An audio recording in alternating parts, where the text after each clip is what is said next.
Hey, everybody. Um, I came on quick, not quickly because it's not gonna be quick. Possibly, but if you see the title of this video, it's saying I'm frustrated. Well, first I'm gonna say please subscribe to my channel if you're seeing this on YouTube. Please follow and share if you are watching on my Facebook or Periscope. All right. So first I'm going to just say I'm finally back. This is I guess my first YouTube video since I have been gone for probably a little over almost 2 weeks now. Gone on my celebrating my 50th birthday in Dubai. And I will say it was a wonderful trip. I also will say that prior to my leaving, of course, as with anything, anytime you're going to try to go and have a good time in life, there is always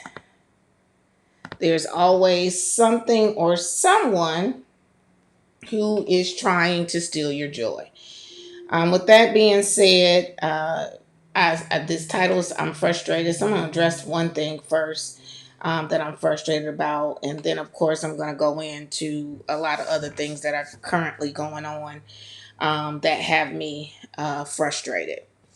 First, let me just tell you, I don't know if anybody's ever experienced this, but I'm going to address this right now just for the fact that somebody possibly could have. And of course, for me, I like to help people in any way that I possibly can, even though it may be something that is causing me some frustration.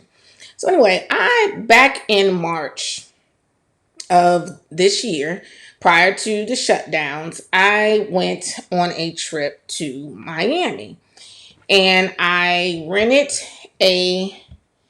I rented a van for all of it was a group of us, and I rented a van for all of us to be able to get around, uh, whatever. So of course, it was right prior to them getting ready to shut things down due to COVID. So, however, I returned the van on March the 16th. Well, maybe September the 7th. So right as I'm excited, speaking of that, y'all see I still got a little bit of my henna left. It's fading in a lot of areas, but I got my henna done in Dubai. But anyway, so right before I leave, I get a call. I've been getting these calls from this place that for voicemail, and they were saying they were calling on behalf of that particular rental car company, which is Budget Rental Car. And they were saying that they were contacting me because it was damage done to this van. And basically, they wanted to know how I was going to set up payment. So the first thing I said was, and definitely comment on anything if you have anything to say or you want to ask me in regards to this, because if something like this has happened to you as well. But so they said they wanted to set up payment. So I said, set up payment for what? Because I know that when I returned this vehicle, we checked it and there was nothing wrong with the actual with the vehicle. So I said, I need you to send me pictures and I need you to send me the date of the inspection, because I know it wasn't nothing wrong. And you're calling me in September for a van that I returned back in March without any issues or any problems. And I knew that. So she proceeds to say, okay, she's going to email. So she sends me an email and she sends me pictures of this very huge dent in this van. And it was a scrape alongside the door and a dent. And then it said that the van was inspected on August the 5th.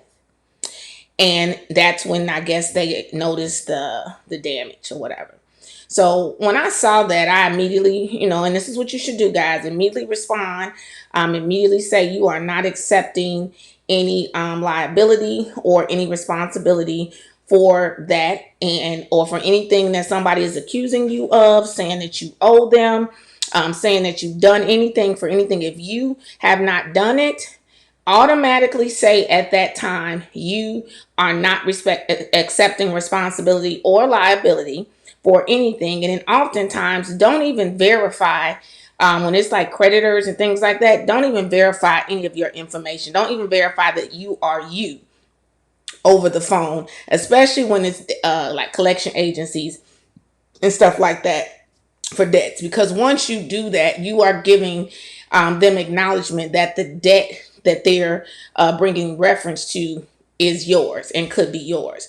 So, of course, in this instance, I made sure that the people I was speaking with actually were budget, and they handled this particular department for budget. And then I said what I had to say in regards to that.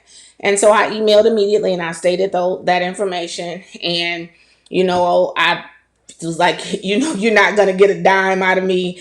I don't know who you think you're dealing with. I don't know if it had to do with thinking, my race, my whatever, because of course my name kind of speaks to probably what I look like. And you assume that I'm going to be stupid and I'm going to just sit here and let you accuse me of owing or saying that I owe. And it was like almost $1,000. So I said, no, not immediately. Typing, doing the email back fast and quick saying, I don't agree to this unless you can show me that it was cameras on this lot and that nobody touched this vehicle, nobody drove past this vehicle, no employees or did anything to this vehicle in the past 5 months. There is no way humanly possible I'm going to allow you to pin some damage on me that I know myself and the person when I returned the vehicle walked around and inspected the vehicle. So, of course, I was like, you know what? I'm not even going to address this anymore because I'm about to go try to celebrate life. I am grateful to be reaching my 50th birthday just through battling health issues and just a lot of things in life. I'm going to ignore them. So, of course, I get back.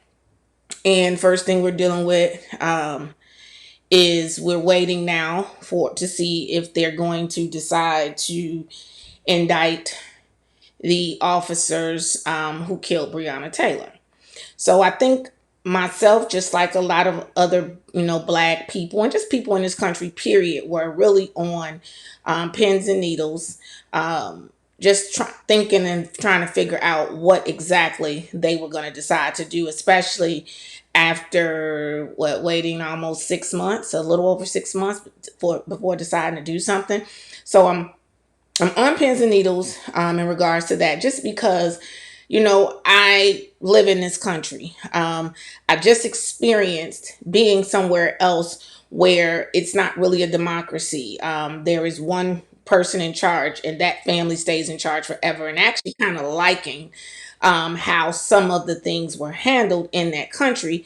And then to now get back to my country and see how just the fact that we quote unquote have all of these rights and all of this stuff, how it really kind of screws things up more, and it allows a lot of injustices to happen to a lot of different cultures, but especially to black people. So I was just worried because I was just in a place of where I really I was really hoping and praying that they would, if nothing else, let a jury decide to whether or not it was considered murder, wanton murder, manslaughter, whatever. And so for yesterday to happen, and I don't remember this attorney general's name, I really don't care about his name. But for him to kind of stand up there and basically, tell why, I guess they were now choosing not to indict the officers for Breonna's murder, and to say that because the officers said that they did not only knock, but they announced that they were the police, There was no proof of that outside of the 3 officers who said it. But you had Breonna's boyfriend. You had 12 other people who said they didn't hear an announcement. And then you also had the one person who they said did say he heard it. He only said that after being asked for the 3rd time. So the first time when he said he didn't hear it wasn't good enough. You're going to keep pressing him. And then I think they said it was a language barrier or whatever, but you're going to keep pressing him until he gives you the information that you want to hear. So in my opinion, in my view, I have I have limited legal knowledge. I do have a degree in paralegal studies, so I do understand how to read the law and how to, interpret some laws. And so, for me, the fact that, let me see what you all are saying on my comments. Hold on one second. Would you say his name? Okay. Anyway, so what you say, Mark? Do you reside? What's your birthday? You tell me this, because if you don't know who you're speaking with, I'm not him. They did what they was. Okay, I'm confused. I'm missing something, Mark. But so from my understanding, or the way basically they did is they chose to take their word over the word of these other 12 to 13 people. And I just don't understand how in America it is not supposed to not be an attorney general's job, a prosecutor's job, to determine whether or not who's telling the truth. That's supposed to happen in trial at with an actual jury of your peers. From my understanding, when the attorney general, whoever presents to the grand jury, we don't really know what was presented. We don't know if they know that 12 people said they didn't hear it, and then only the officers say that they said it. We don't know what was presented to them, so we don't know why they truly made the decision to say they're not going to indict the officers. But I just don't understand how they have the right to be the ones to make the decision to determine whether or not the officers are going to get arrested and go to trial. A murder happened inside of someone's home who was where they were supposed to be. They had a warrant. Yes. It was for that address. Yes. But the person that they were looking for was not there and was already in custody. So I'm not understanding how, when you kick in someone's door, and yes, you're the police, and so you have a right according to what the police can do, to exercise that warrant. Okay. But those people also have a right to protect their home. The boyfriend legally had a gun, so he had a legal right to use the gun in his home on someone who he did not know who it was. So in his mind, it's an intruder. So he uses the gun and shoots an officer, and then they have a right to unload, because in their minds, as police, they're figuring we're here to serve this warrant. These people can be armed and dangerous, and we're going to go, and it's going to be a shootout and blah, blah, blah, the way that they do things. Okay, I understand that. Okay, because that's the way it goes when you serve warrants and if something happens. That part, I understand why they're saying that they had a right to shoot back as police officers. Here is my problem and why I'm mad and I'm frustrated. Because the Attorney General tried to say that they were reacting in self-defense, and so it's not murder, and they shouldn't be prosecuted for killing Breonna when she wasn't the one attacking them. So Who are they? They cannot be excused of her murder for self-defense when she wasn't the one that they were defending themselves against. So that's why I'm frustrated. But you decide to indict one officer because the bullet shouldn't have went in the wall of another apartment, endangering someone else who didn't do anything, but Breonna and her boyfriend didn't do anything either. This is the thing. So can somebody, if you got a comment, if you got, I mean, because I'm mad because even starting out with talking about the stuff with the situation with budget, and then of course it's two different scenarios, but it's adding to why I'm frustrated, because I truly feel like a lot of stuff happens with us and to us because we're just not valued, we're just not defended, and everybody thinks that they can do anything to Black people and not really have to suffer any kind of consequences. And that is what bothers me. I just don't see how an innocent woman who was not doing anything to these police officers could be murdered, and the police officers don't at least have to go to trial. How can whatever his name is, I remember the last name, how can he decide what information he wants to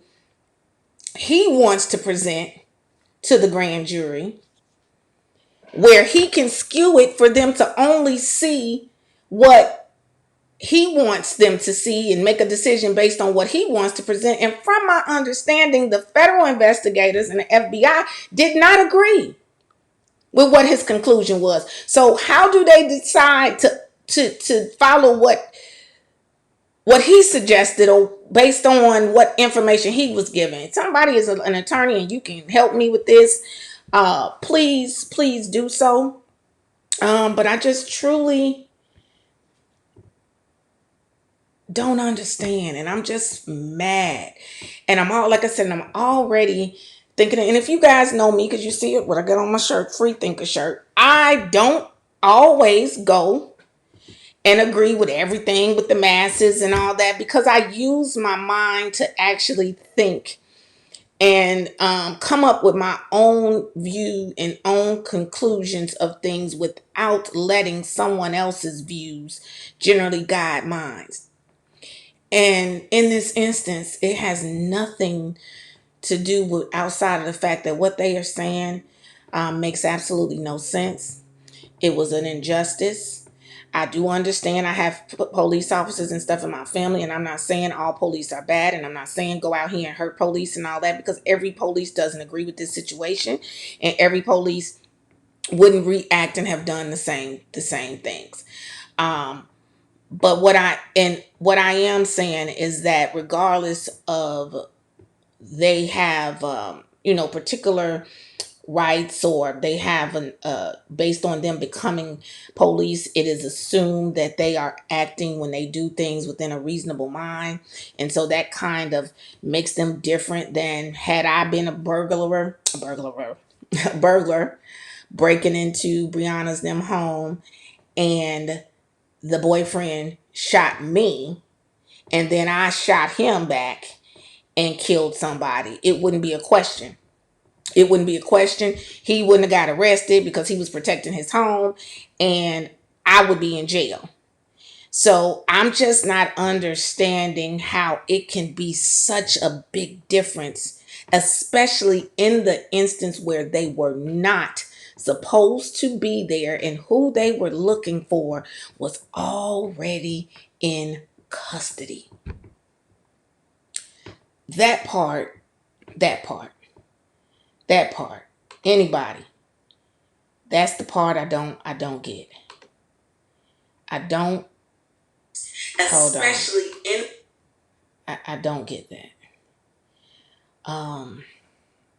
And I just can't see how, and y'all could say, "Oh, he black," because I actually try to go on like other different little channels and stuff on YouTube and stuff like that, just to kind of see what other cultures, uh, mostly white people, are thinking about stuff that's going on in our community, and with black people, and to read some of the things that they say, the hatred that they have because they do not experience what it feels like and how it is to be treated and be a black person in America, it is sad. I mean, it is sad. And then of course, well, he's black too. Everybody with black skin ain't my kin. That's all I'm trying to tell you. And just like in slavery days, you had the house in, we still have them now.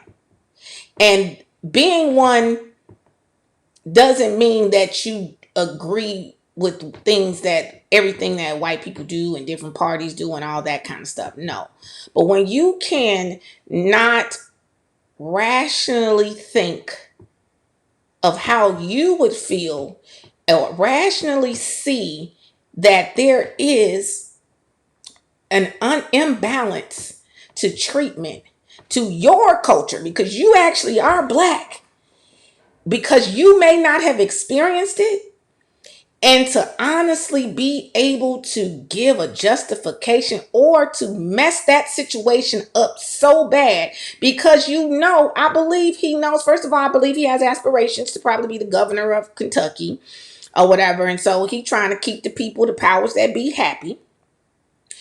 But he is also, I don't care if he just married a white woman or not, them children gonna be black. Kids he got black. And so he is also one day, possibly himself or his children, going to experience the behaviors and the treatments that other black people, even myself included, have experienced when we were doing absolutely nothing wrong and were literally just bothered because of the color of our skin. Now, do they come up with other reasons? Yes, because they know they have to. Because technically it's not right. So I'm just and I'm just mad about that. I'm just, like I said, I was talking to somebody yesterday who's a retired officer, and I was saying I understand why they feel like, oh well, they were supposed to be there, so they have the right to defend themselves if they're coming and exercising a legal warrant and blah blah blah blah blah and all this. And so I understand what rights and privileges the police are given. I ain't gonna say I understand it. I understand that based on those rights that they're given, why in his mind he thinks that, oh well, then it means it's justified. Like the boyfriend was wrong for protecting his home when he didn't know who the hell he was protecting his home from. But what I don't understand is how, when it is proven, or when it ain't necessarily got to be proven, when there is a question and everyone doesn't agree that something was justified, why you don't just let them go to trial and let a jury of their peers determine their fate. Because at that point, it is on the state to choose a good jury that would be able to be sentimental, and understanding, and to what they are trying to present in regards to finding those defendants guilty. What you say? Hit that 6-6. I'm mad. So then, okay. So first thing I want to definitely, not first thing, but what I definitely want to say is, I think they got the nerve to try to get him a $12 million settlement. So, because in their mind, they saying, oh, well, black people, she ain't got no money. She probably going to just be quiet and leave it alone. Now that we going to make sure we change her life. And what's his name? Benjamin Crump. Now, is it only me? Why is he always the attorney that is representing people when the people are being, family members have been murdered by the police or unjustly or something? Like, I feel like he an ambulance chaser. I don't know. It's just, I don't, something about about that in him doesn't sit right with me. And then even when he talks, he doesn't even really sound that educated as an attorney. And who suggested that they settle for $12 million? And he's gonna probably get 33% of that 12 million. But we won't go on that either, because I don't know. If it's just me, it's just me. Hey, I'm free to think, I got a right to think whatever. But I would be interested to know if anybody else would be thinking about that too. Just let's be honest. And I say what's on my mind. Not putting him down or anything. It's just my view and my opinion, and I have a right to it. So I just, I'm gonna definitely say I'm praying. I'm gonna praying for just the status of Black people. I ain't saying I'm praying for this country, because I could. I'm gonna say, but I'm praying for the status of Black people, our minds, really our minds, because our minds control everything, and in hopes that we figure out what we need to do to secure our safety, our growth. Oh, he accused Mark. Oh, but yeah, you see, I do. I don't. I was like, when this guy said he hate lawyers, I'm like, what is he doing? Like every time, as soon as somebody dies, he on the phone trying to call. Like I don't know. I don't know now. I'm just saying. I mean, I ain't knocking the black man making money. I'm wondering what he doing with all of these settlement 33% that he getting, and is he funding these foundations, and hopefully these families are creating foundations in these people's name to help, you know, educate people about the importance of voting in all elections, the importance of understanding what positions, what roles particular positions people play, and what their role determines. I'm just hoping he's doing not just collecting a check, because then I'm gonna have a problem with it. But it still don't matter, because it's just my opinion. But so I pray. I really, I just pray. I pray and I do my part. And what my part is, I'm doing now, and which is talking, educating, reaching out, acting, working to be better, to put myself in economic, financial positions where my voice will be heard, and where I am able to help other people do the same thing. Um, and I just pray. It's crazy, because I came back and I'm actually gonna put together this video of my trip, and how wonderful it was. And I was just in such a wonderful space. It was, like I said, being in a country that's a Muslim ran country, with a whole different type of just the way that things are ran. I'm just gonna be honest, I actually liked a lot about it. I'm actually gonna share something that I learned over there. And so over there, I shared this with several people, and I'm just interested. I want you guys to definitely, if you're watching, put in the comments what you think about this. Okay, so over there in Dubai is what I'm going to say. They basically have, I'll give an example. So say in the United States, right?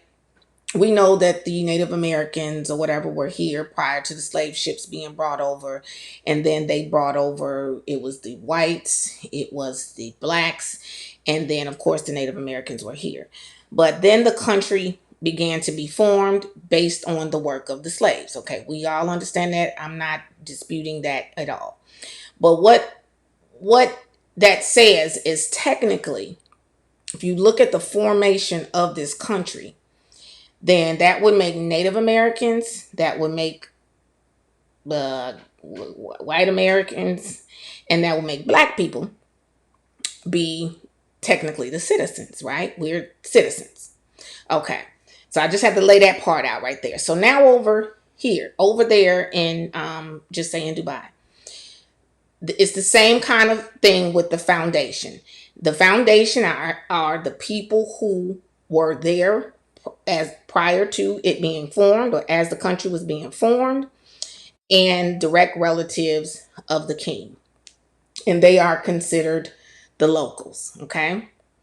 So the way that it's set up over there is the locals, no one else, whoever comes, if we pack up to move over there, like people pack up to move to the United States, we could never become a local, which means like people come here, they would never be able to become a United States citizen. They would be able to be here, live, do, grow, do all the things, but they would never be able to become a citizen. Over there, you're never able to become a local. So what does that mean? What does that say, or what does that prevent the people from coming over to do? Well, over there, by never being able to be a local, the first thing is the government pays locals monthly money from the king for the family. Exports is what they call them or whatever. They don't get that. Um, the exports also, which for over here would be considered immigrants, I guess. They also are not able to go there and open a business. Just as I was told this by one of the people who live over there. He's not a local; he just lives there. They're not able to open any businesses or do anything like that without being sponsored by a local. So why do I like that, and why, and what does that really mean? What that means is, and being sponsored means whoever that is who wants to open a business has to pay that local who is sponsoring them a percentage or some form of pay for them being their sponsor.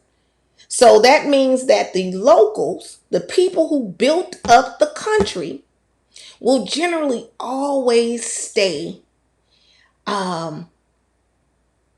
comfortable, always, in a sense, stay, if not equal, above the exports or the people who come over and the immigrants. I, as a free thinker, understand that. I told somebody, I said, we have so many black people, and we're talking about our reparations, and we never got our reparations, and this and that, and we haven't, and they did take care of the Native Americans, they've taken care of Jews, they've taken care of a lot of people other than the people who ancestors really did build up this country. So I said, how about if we had that same philosophy? So what that would mean, because a lot of the businesses, a lot of the successful business and stuff that are in this country are not ran and headed by original United States citizens. A lot of the people were immigrants, and now they have the ability to become citizens, and some people just are here on visas and things like that.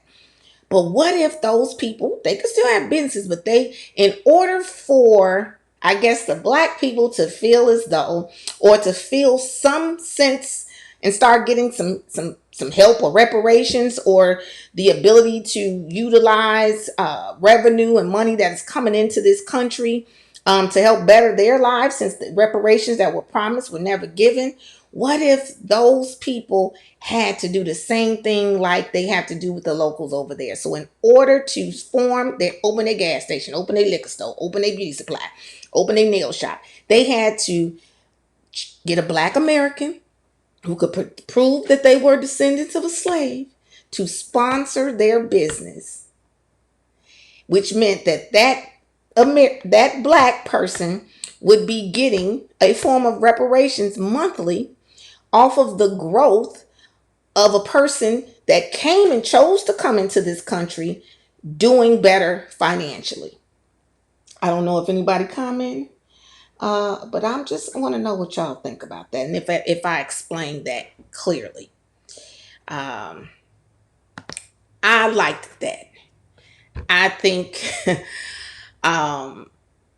of course, maybe some people who are immigrants or who chose to come over and things like that, now citizens, they probably won't agree, or may not understand. But I feel like if it's not taken away from your success and your ability to be able to do well and build a life for you and your family in this country, why would you have a problem with that? Because you wouldn't want to come over to this country had not the slaves built this country up.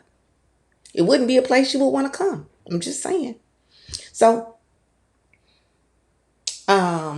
you tell me. So anyway, I just had to talk about that because, as you know, it was no way in the world I was gonna be over in Dubai and not be me and be asking questions and learning stuff and just trying to understand the culture. I loved it. For me, it was great treatment outside of one incident right as soon as I got to the airport. But other than that, I was treated so beautifully.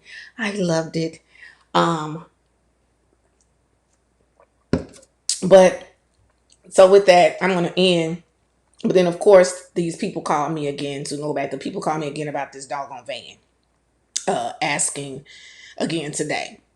And so I think in the midst, that's why I chose to do this video, because in the midst of it irritated me, I got happy, come back, I'm irritated behind this whole Breonna, just a travesty. And then you call me because you obviously think I'm stupid. And you're going to try to put a debt on a car that you ain't inspect, so you say, for 5 months later, and you just know ain't nobody else been bad, ain't nobody else rented but me. How you choose me from March rental to say I'm the one? Come on, don't try to treat me, nobody look. That pissed me off. So that's why I had to come do this video. And I am going to quickly throw in, I think I got a commercial. I'm gonna throw in a commercial real quick. I'll be right back, y'all.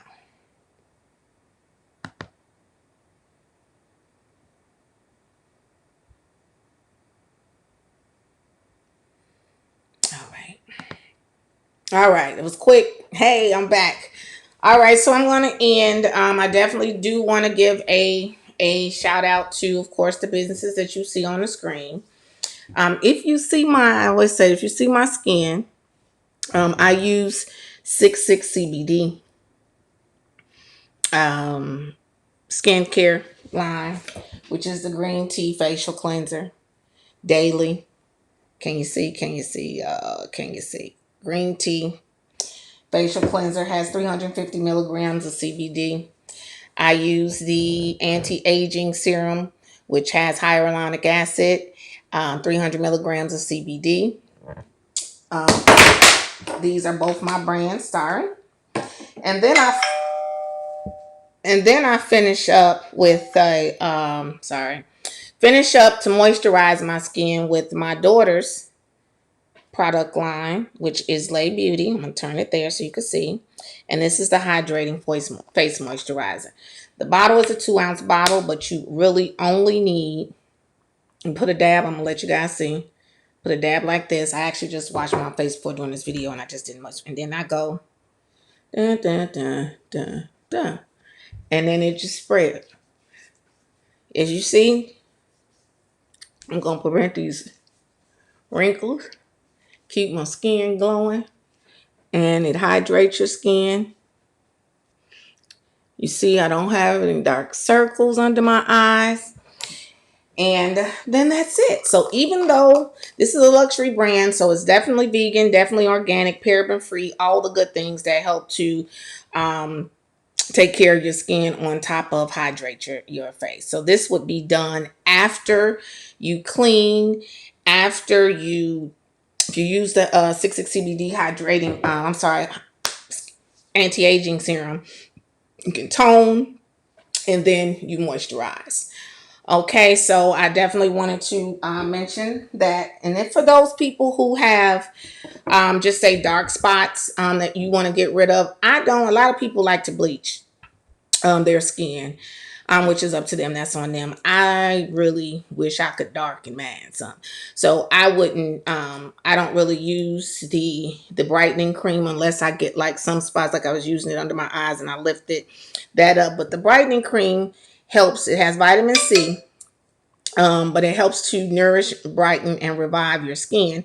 It is all natural. It is sulfate free. It does have 300, I think this is 50 milligrams of CBD in it. And this is going to be used if you want to, even out your dark spots and things like that. So I think that's it. And if y'all been watching and been seeing me for a long time, you definitely know where my hair started out at. So we're going to just show you Now, what kind of length I have? This is here in the top, which of course my top was always a little longer, but it wasn't full. I showed you guys many times my scalp and how I had a lot of spacing in my scalp. Well, if you see, you don't see that now. And then if you remember, my edges were very, very thin, and they were thin on this side as well. You see now I have hair coming in on both sides. That is attributed to the Lay Beauty, which is another product by my daughter, Lay Beauty Biotin Boost Hair Serum. This bottle, again, is 1 ounce, but it lasts. Like I've had, you see how much I have left in this bottle, and I've been using this bottle daily for the past 3 to 4 weeks, because you don't have to put a lot. All you have to do, I'm going to I use today. See, I don't even pump it all the way because it comes out just a little, half a pump, and then massage. Okay. If you are having issues, and I know as we are getting older, a lot of us, our hair is thinning, and people are taking biotin pills, people are taking prenatal pills, they're doing all kind of stuff. And of course, what you put in your body is what comes out. So those things aren't bad, but you definitely still, as the hair comes out of the scalp, and of course, I'm speaking as a licensed cosmetologist, you want to give the scalp the same nourishment that you are and should be giving into your body. Okay. Um, So I just wanted to definitely give a quick video. These are both brands that I am a part of. One I own myself, and then one I am a partner with my daughter. Well, she runs stuff technically. I just handle the business as a business person. So definitely, again, I always try to end on a positive note with anything that I do. I titled this video, "I'm frustrated because I I am." Or I was, but I do know how to take my frustration and turn it into something that's going to be better for me and better for the lives of the people that I touch and that I reach. And so, in that, I will say, keep working and striving to be better. Don't allow people not desiring to be better or working to be better to change you and make you be and act other than the person that God created you to be, and that your spirit should feel good in being. I know for me, I feel good inside by being and working to be a good person and to be good to others, regardless of how they treat me and what they try to do to me. I've always said this, and it's actually always happened. God takes care of my enemies way better than I can, and He always has. But what I won't do is allow someone else is bad and immoral, unethical, unfair behavior to cause me to change who I am, so that I then bring that karma, that chastisement, and all the things that come along with not being good or doing good for yourself and for others. So I say, everybody, we can be we should be frustrated, we should be outraged, because that's just a natural instinct when things are happening unfairly and have continuously for over 400 years happened unfairly to us as a particular race of people. So we have a right to feel how we feel. But what I will say is, when I say anything, don't let your enemy make you start acting like them, because they will be taken care of. And they probably are experiencing stuff right now, which will make them be the way that they are and make them just come up with a stupid self-defense, whatever that stupidness. It got to be stupid to have a miserable life to even have a mind that would think like that. So with that being said, God, everybody, please remain in peace and not in pieces. And this has been Monique J. If you have not already subscribed, please subscribe, and definitely check out the businesses in the description. Shop, shop, shop. Everything that I do and that we provide is to help actually to help you have a healthy life in some shape or form, healthy skin, healthy immune system, all that, because you understand we're still out here and it's still a pandemic. So you need to be making sure that you are putting things in your body, on your body and in your mind that are going to keep you healthy on all levels. All right. So again, God bless you guys. Thank you so much for tuning in to the Monique J Let's Be Honest show. Until next time, please share if you like. Give me a thumbs up if you agree. If you didn't agree, give me a thumbs down. That's fine. But if you comment, please comment respectfully. Don't have to agree with everything myself or anyone else that comments says. But you need to be respectful or you will be deleted. All right. God bless.